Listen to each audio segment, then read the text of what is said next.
前回はアイアンベリーワインを紹介しましたが、ワインと言ったら普通は、ブドウのワインですよね。ちなみに、後で、ブドウのワインの効率的な作り方も解説してるので、そちらもご覧くださいね。じゃあまずはブドウのワインを解説しますね。ブドウは RL クラフトで生成される村の中に、大体ブドウ畑も一緒に生成されています。こんな風にブドウに向かって右クリックするとブドウが収穫できます。ブドウ畑は自分で作ることもできるのですが、作り方はざっくりとこんな感じです。まず土を耕して、ブドウの種を植えます。ブドウの種はブドウからクラフトできます。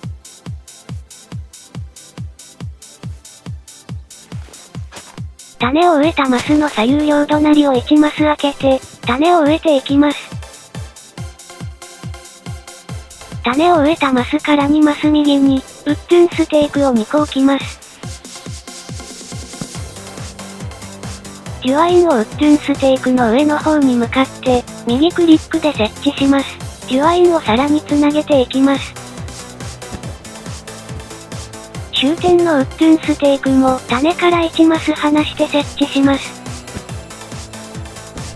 設置するときのジュワインの判定が結構シビア。ジュワインを設置するときは慎重に。最後に終点のウッドゥンステークに、右クリックでジュワインを結んで完成。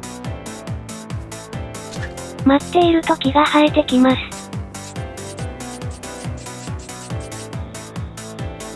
こんな風に木の両隣に、ブドウがなります。こちらのブドウのワインの効果としては、バフの時間を延長することができます。最大クオリティ 1.0 のワインではだいたい1分程度延長できます。ただ、飲めば飲むほど無制限に延長できるわけではなく、延長できる時間は最大で5分までのようです。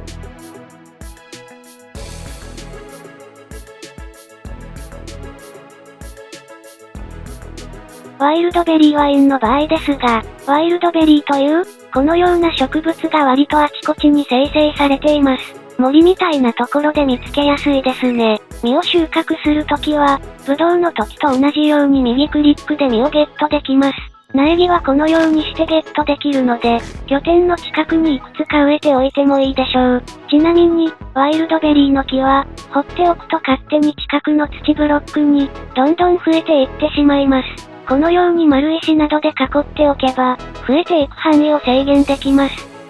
こちらのワイルドベリーワインの効果としては、バフのレベルを上げることができます。ワイルドベリーも先ほどのブドウも、できた実をワインにするのは、前回のアイアンベリーワインの時と同じ工程です。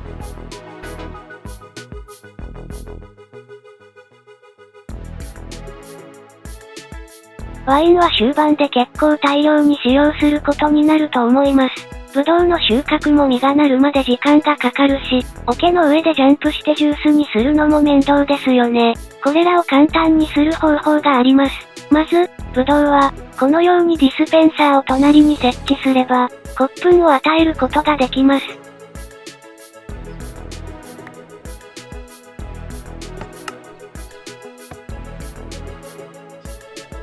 ちなみに、なぜか通常の方法、つまり右クリックで骨粉を与えることはできません。なので、ディスペンサーにこのような、クロック回路をつなげて、自動的に射出するようにしておきます。すると、こんな風に、簡単に大量にブドウをゲットできます。それからブドウを踏んでジュースにする過程ですが、こちらを見てください。見ていただければ想像がつくかと思いますが、このように防具立てでもブドウを踏むことができます。粘着ピストンの下に、このように防具立てを置いて、粘着ピストンにこのようにクロック回路をつなげます。そしてクラッシングタブにブドウを設置して、装置を作動させると、このように防具立てがブドウをジュースにしてくれます。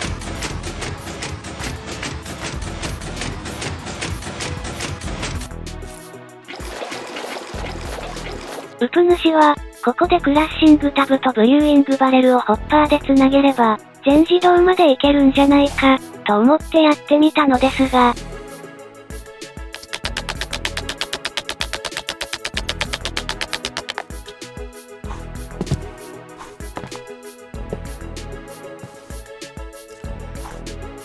ダメでした。こんな風に瓶詰めされたものなら、ホッパーを通って、ブリューイングバレルに設置されるようなんですけどね。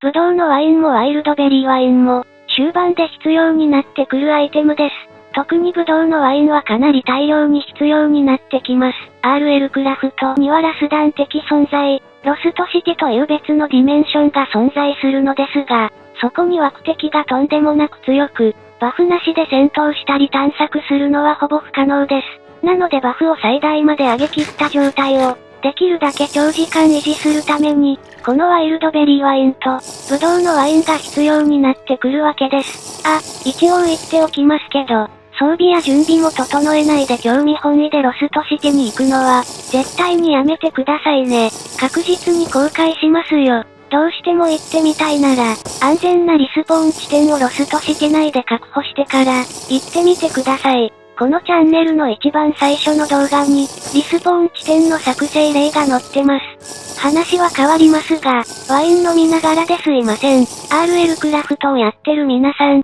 今日も死にまくってますか？僕も最初は死にまくってましたので、なんだこのゲームは、って思う気持ちもわかります。でも、皆さんが初めてマイクラをやった時のことを、思い出してみませんか？初めてマイクラをやった時も、よくわからず死にまくってませんでしたか？僕はそうでした。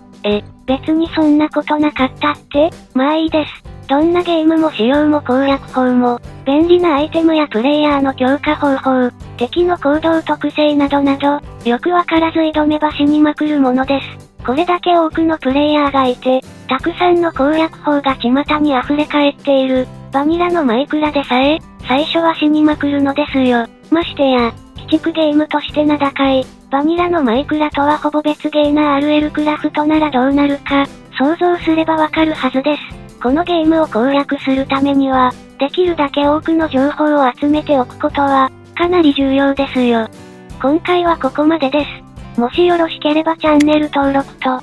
この動画が参考になったり面白かったりしたら、高評価ボタンを押してくれるとすごく嬉しいです。